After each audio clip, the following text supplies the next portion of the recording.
Hi, in today's video, we will explore the ancient Buddhist text, the Tibetan Book of the Dead. What happens the moment we close our eyes for the last time? For centuries, the West viewed death as an end or a judgment.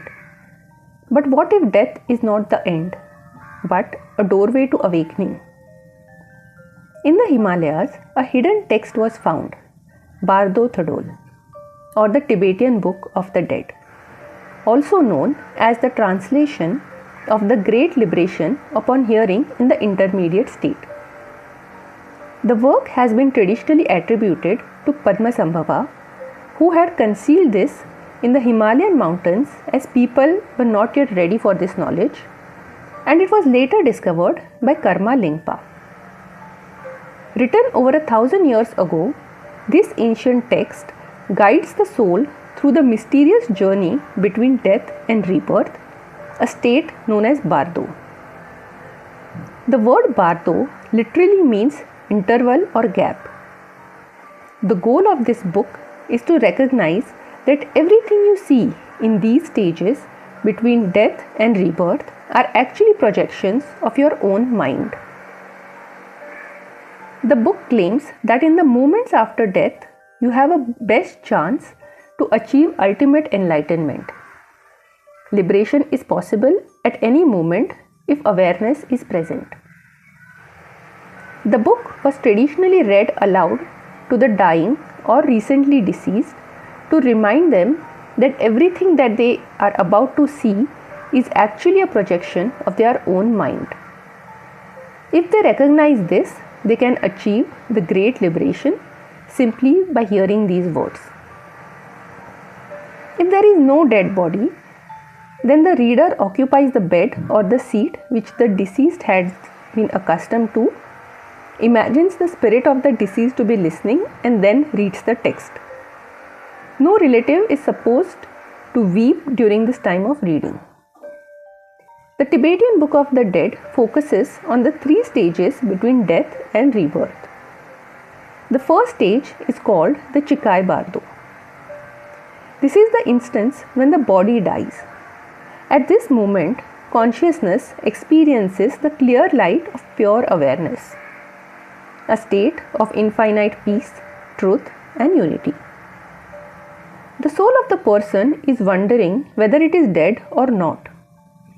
It can see its relatives crying, but the terrifying karmic delusions have not yet started. The Bardo teaching needs to be applied at this time so as to impress it on the soul to prevent their mind from wandering even for a moment. The reader puts his lips near the ear of the deceased and repeats the Bardo Thodol. The Bardo says that by recognizing this light of pure awareness as one's own true blissful nature, the deceased can achieve immediate Buddhahood and liberation. If the soul recognizes this light, liberation is achieved. If the soul fails to recognize it, the journey continues. It then enters the second Bardo, which is called the Chonyet Bardo or the Bardo of Visions. At this stage, the karmic illusions start. Reading the Bardo at this point is important as it can still help with attaining liberation. The reader asks the deceased not to cling to the last life in fondness or weakness because they have no power to remain there. Instead, they are asked to remember the precious Trinity, that is the Buddha, Dharma, and Sangha. The Bardo says that whatever fear or terror may come, recognize that they are the reflections of our own consciousness. When the body and mind are separating, a glimpse of the pure truth will be experienced. Do not be terrified nor awed, as this is the radiance of our own nature. From the midst of the radiance, the natural sound reverberating like 1,000 thunders will come. This is the sound of our own real self. Again, do not be terrified or awed. Since you don't have a material body of flesh and blood, whatever sounds, lights or rays come, they are unable to harm you. They are your own thought forms. If you had not received this teaching while living, during your meditations or devotions, then you will not be able to recognize it. And the lights, sounds and rays will terrify you, and you will have to wander in the samskara, that is cycles of birth. If the deceased has not found liberation yet, the mind begins to project visions. For the first 7 days, peaceful deities appear, followed by the wrathful deities.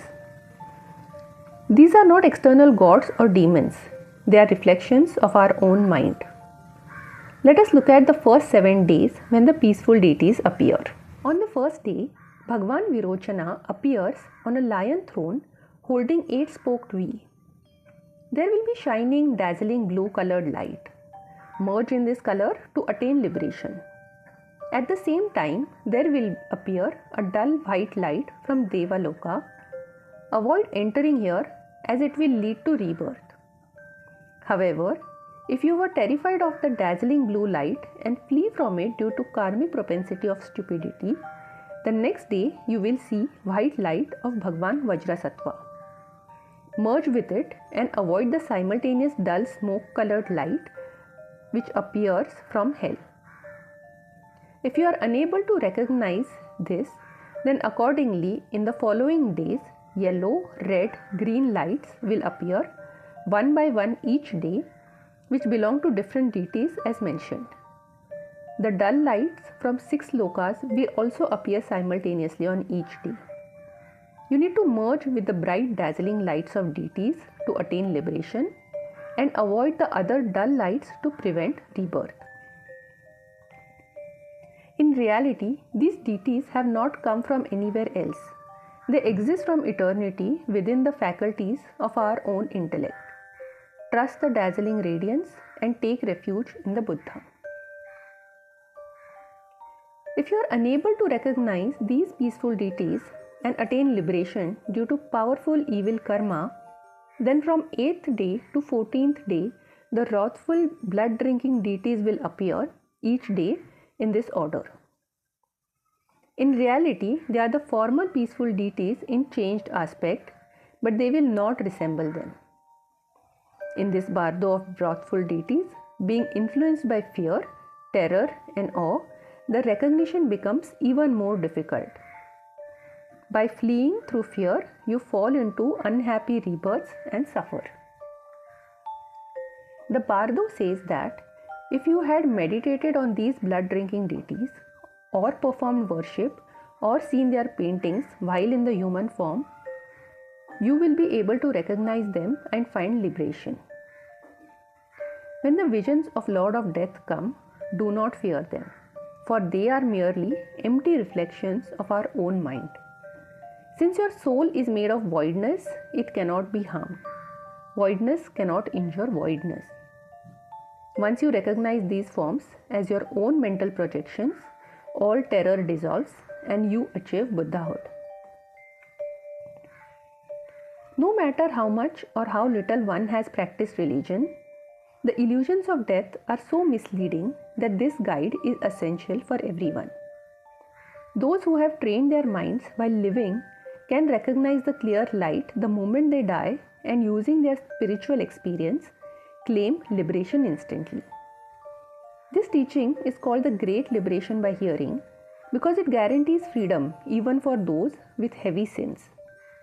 It should be broadcast and read to everyone, the living, the sick, the dead, because in the bardo, the mind becomes 9 times more lucid, allowing the soul to remember every word and achieve salvation. Fear controls the soul, awareness liberates it. However, even after experiencing the radiances of the peaceful and wrathful deities in the Chonyet Bardo, being unable to recognize them due to fear, the soul reaches the third Bardo, that is the Sidpa Bardo. In Sidpa Bardo, you will experience visions of your future birth, whether it is a Loka of Deva or hell or humans or brutes or asuras or pretas. In Sitpa Bardo, you possess natural miraculous powers to travel anywhere instantly, but you must resist these illusions. You will be chased by the wind of karma and terrified by darkness, demonic voices, and hallucinations of predators or natural disasters. These terrors, including the three steep precipices of white, black, and red, are not real. They are the externalized reflections of your own lust, anger, and stupidity. Instead of fleeing in panic, recognize this state, realize your mental body cannot be harmed, and call upon the Guru and Buddha for protection. In this phase, your experience is direct mirror of your past actions. The virtuous find bliss, the sinful find pain, and the indifferent face a colorless void. Regardless of what you feel, you must remain in an undistracted state of meditation, focusing on the Guru and the Trinity. Because your mental body is highly impressionable, maintaining this neutral meditative focus is the only way to navigate the shifting karmic currents of the Sitpa Bardo. Your near ones will be doing ceremonies for you. If you feel something is not being done well, do not get angry at them. Just think that they are doing the best they can do, and it is my own impure thoughts that are affecting me. If you see others enjoying worldly goods, do not get jealous or be attached to your own belongings that you left behind. If you harbor these negative emotions, you will be drawn to the world of hell and pretas. Don't be miserly, but renounce willingly. Whatever thoughts you think now, whether pious or impious, will have a great power. So focus only on the positive and keep praying to Buddha.